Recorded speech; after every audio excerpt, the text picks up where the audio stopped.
Hello friends, જય શ્રી કૃષ્ણ. બધાને મારા જય શ્રી કૃષ્ણ. આજે આપણે બનાવશું ટીંડોળા મરચાંનો સંભારો મેથીઓ.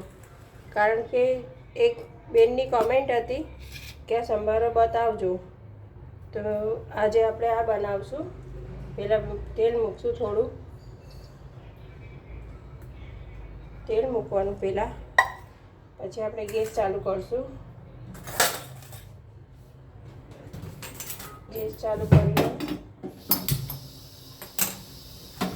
તેલ નાખ્યું, ગેસ ચાલુ કર્યો આપણે. હવે આપણે મેથી નાખશું. મેથી તમારે આગળ પડતી નાખવી હોય, તમે ખાઓ મેથી ભાવતી હોય તો આગળ પડતી નાખવાની. તમારે મેથીનો સ્વાદ ગમતો હોય તો વધારે નાખવાની. રાઈ તો અડધી ચમચી જ નાખો તોય ચાલે. મેથી એક સ્ટીપૂન બતાવું તમને. એક ચમચી નાખી દેવાની મેથી, એને સ્વાદ સારો આવશે મેથીનો. અમારે તો મેથી ભાવે છે બધાને ઘરે. સંભારો અમારે દિવસ તો હોય જ, 2 દિવસમાં એકવાર. તેલ થાય એટલે આપણે મેથી નાખશું. મેથી થઈ જાય એટલે આપણે રાઈ નાખશું. રાઈ તો અડધી ચમચી નાખો તોય ચાલે, કારણ કે રાઈ પછી છોકરાઓને ભાવતી નથી બહુ. મેથી તો કાઢી દે સાઈડમાં. રાઈ જીરી હોય ને એટલે નથી કાઢતા. થોડીક જ નાખું છું, અડધી ચમચી. આપણે મેથી થઈ જાય ને કડક એકદમ,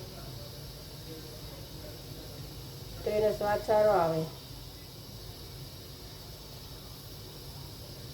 તમે કમેન્ટ કરી હતી, મારે બનાવવાનો હતો એટલે મેં કીધું તમને બતાવી દઉં. જેને આ સંભારો ન જોવે એ લાઈક કરજો, શેર કરજો, સબસ્ક્રાઈબ કરજો. બધાને મારા જય શ્રી કૃષ્ણ. આપણે હવે મેથી ફૂટવા આવી છે.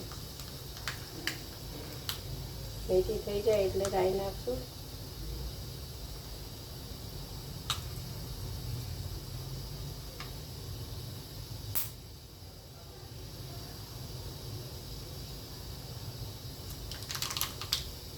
રાઈ નાખી દીધી આપણે. એકદમ ફૂટે ને, એકદમ કાળી થાય પછી જ આપણે નાખવાનું.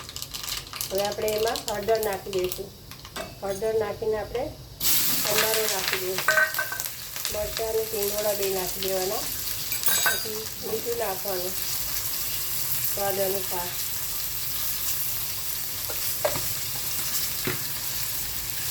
હવે આપણે હલાવી દઈશું. જોઈ શકો છો તમે. હવે બનાવજો, આ ચોક્કસ તમને ભાવશે. જે મોટી ઉંમરના હશે ડાયાબિટીસવાળા, એમને તો આ મેથીનો સંભારો બહુ ભાવશે ને સરસ લાગે છે. અમારે ત્યાં બધા ઘરે બહુ ખાય છે બધા. છોકરાઓને ભાવે છે. થોડું 5 મિનિટ ચડે એટલે આપણે ઉતારી લઈશું. આપણો સંભારો પછી રેડી થઈ જાય.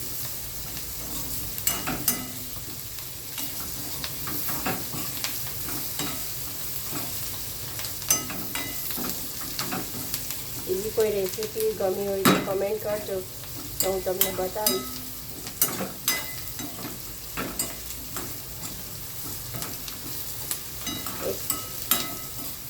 ટમેટાની આઈટમ પણ મૂકવાની છે હું કાલે. નવી આઈટમ છે, જે કોઈ બનાવતું જ નહીં હોય એ પણ તમે જોજો. સરસ છે ટમેટા ભરેલા આઈટમ.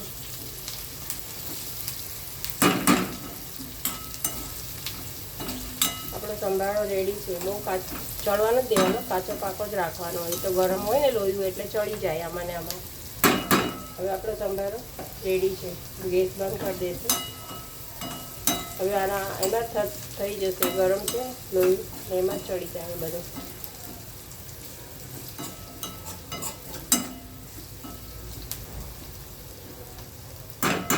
આપણો સંભારો રેડી છે. ચાલો, જય શ્રી કૃષ્ણ. આવજો.